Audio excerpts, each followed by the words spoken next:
What up, dudes? Welcome back to another book review. Today we're going to be talking about Tress of the Emerald Sea by Brandon Sanderson. It's a popular author, and it's probably a popular book now, but relatively new. Came out earlier this year. It's the first secret project that he created during quarantine, right? This is the first one, and all four are coming out this year. And yeah, this was the first one.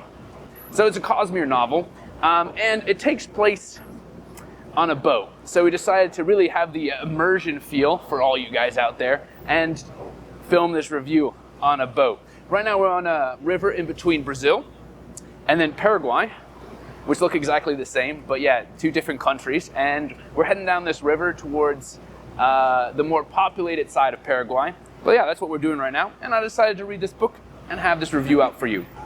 What's this book about? Well, I would say it's the type of book I've never really read. The narrative style is completely unique. And I have to say, the way that Brandon Sanderson tackled it is probably quite amazing. It comes from the narrative style of Hoyd, who, if you guys are a Cosmere fan, you know.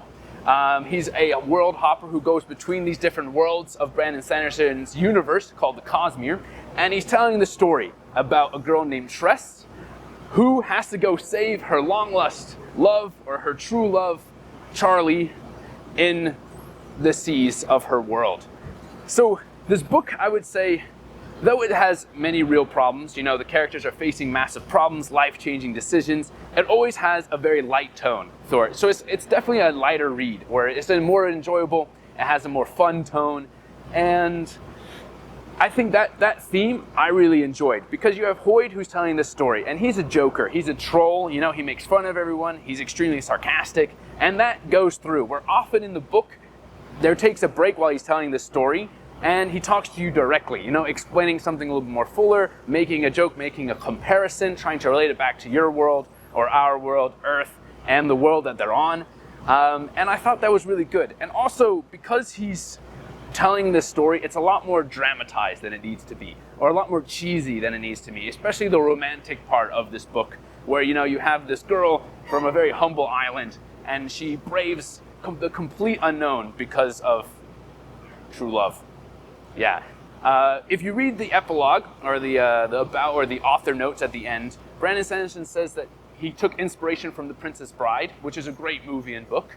And it has that cheesiness, and that cheesiness just is all throughout the book. And I really enjoy The Princess Bride, so I really enjoyed this book. And I think you would too, if that makes sense. All right, so plot.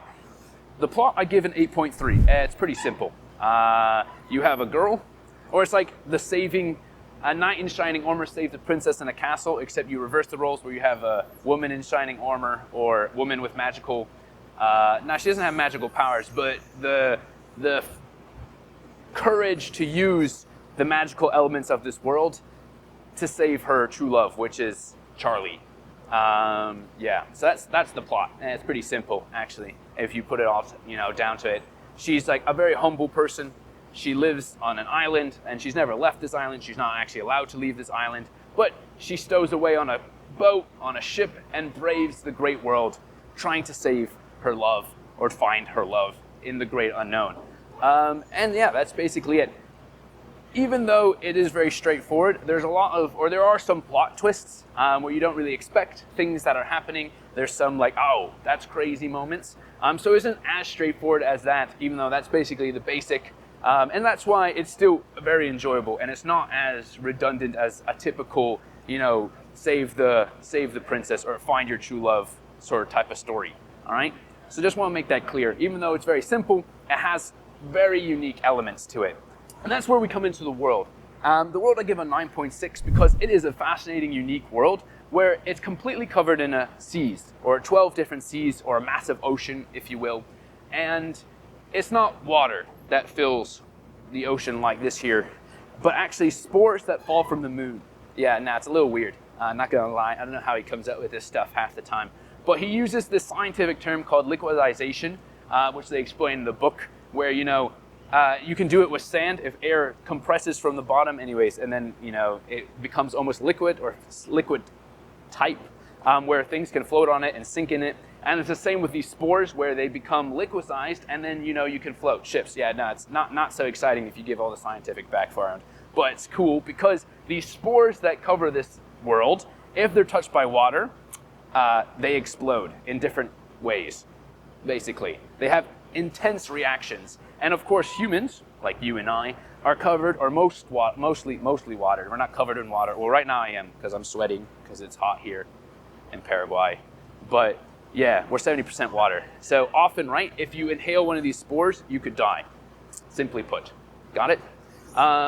So this world is covered by this, but people brave it, right? They go out there. And one thing that happens at random times in the day is basically the ocean freezes, right? The air blowing from the bottom stops and it becomes solid. And then you can actually walk on it. And that's really fascinating. It's a fascinating concept, fascinating world. And I think just the culture and how people survive, how people have adapted to this life, to this world. I would just say Brandon Sanderson created a very deep and just interesting world to understand. That's why I give it a 9.6. It's fascinating. I think that's the best way to understand. There's got science to it, there's magic, there's cool elements to it, there's elements that we understand, and that's always exciting. So, characters. Characters are interesting. Did I necessarily connect with the main character, who's called Glorf, or Tress? Yeah, first of all, who names their character Glorf? That's a disgusting name. Of course, they ridicule us for that judgment right off the bat, and that it's a family name and should be respected as such. But these poor kids. At that point, Brandon Sanderson's just having fun with us. So you have Tress, or Glorf, who is the protagonist. She's the main character. She's 18 years old, and she is a complete fish out of water. That's basically the theme. She goes out there as a pirate on the great oceans of this world that are filled with spores, and she becomes called the sprouter of the ship. This is her role, where she learns how to use the spores to different advantages for the ship's crew. Yeah, right. So if the hull has a breach, she's able to fill it up with one of the spores reactions and stuff like this, right? So this is what she's learning, and her magical ability. I guess that's what you would call it. Other characters, there are several main, side characters that you follow along, and they have names. Everyone else in the book is just called Doug, which I think is just really trolly. Brandon Sanderson, or just Hoyd, who's narrating the story, just explains there's no point in learning about these characters since you wouldn't remember them anyways, and so just calling him Doug is just easier. And I think that's funny. Just being free to do something like that, being free just to write a story and be a little bit silly while you're telling a much deeper tale. And that's what it is, honestly. It's a deeper tale.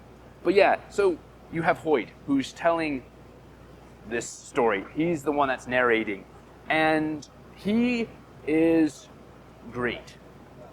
He's also in the story as a character, but he's pretty stupid.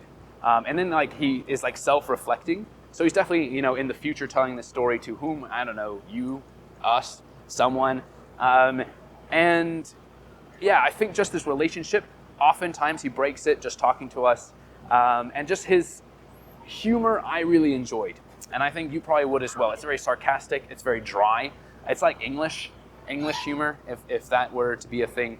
Where it's just it's very simple but effective. And this is often throughout the book. Even when it's a serious time, he'll throw in a joke. And I think that's cool. And just that perspective is very interesting, this third-person narrative perspective. I think it's a fun character.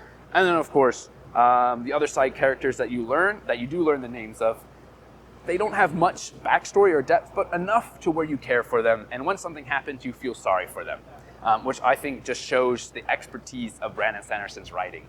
So my overall enjoyment, personally, I loved it.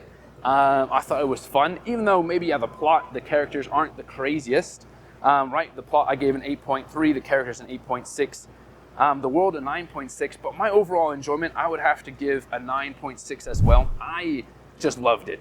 I don't know, it was a fun book to read. It was quite quick, it's short, it's a standalone book from what I know. There doesn't seem to be any series involved with it, so it's just a standalone world, or look into this Cosmere world. And very often they're talking about different planets and different worlds, so it's not like a mystery at all. And I just really enjoyed this glimpse into really Brandon Sanderson's freedom of expression. Really just expressing the characters, expressing his humor, expressing just a lot in this in this fun book. And so I do highly recommend it. Even if you don't like fantasy, I recommend it. Even if, it's not your thing, you don't know who Brandon Sanderson is, you don't really normally read epic fantasy or any fantasy whatsoever, I think you'd still enjoy this book just because it's a fun and enjoyable time. It has a solid plot, a simple plot, has characters that you'll love, and of course it will be funny all the while through, and I think that's always what makes a good book. So this is my favorite quote. Truth is, people are as fluid as time. We adapt to our situation like water in a strangely shaped jug. Though it might take us a little while to ooze into all the little nooks, because we adapt, we sometimes don't recognize how twisted, uncomfortable, or downright wrong the container is that we've been told to inhabit. This is, I think, the biggest lesson that we can learn from this book. Yeah, it's a fun book, it's a good time, it's humorous, it's light, but you can still always gain something from Brandon Sanderson's books. At least that's what I feel. There's always like a deeper theme, a deeper meaning. And in this, you really are learning about characters as they're forced into situations that they don't want to be in. All right, they're forced to do things they don't want to do. They're forced to be uncomfortable, step out of their comfort zone, and often don't really realize that the place that they're in, the position that they're put in, is wrong. And what they're doing is wrong. And the fact that they have then this realization and they wake up to this understanding and then be able to grow with this understanding and start to do something better is a beautiful arc to a character. And I think this happens several times in this book where characters go through this realization and understand what freedom and decisions are up to them and what has been forced upon them. And I think, this theme is carried throughout the book until the very end, really. People coming into their own, being faced with difficult situations, overcoming difficult situations, and learning how to really flow like water into a jug that is more fit for them, if that makes sense. Yeah. So I think it's a beautiful, beautiful quote, but also just a beautiful book altogether. Really a work of art, I think is the best way to describe it. And Brandon Sanderson just showing us how good he is at writing. So yeah, that's it. If you've read it, let me know. I think it's a phenomenal way to start off this beautiful year. Just as it's phenomenal to be on this boat, and hopefully you guys enjoy the adventure that is Tress of the Emerald Sea. All right, I'll see you later. Peace.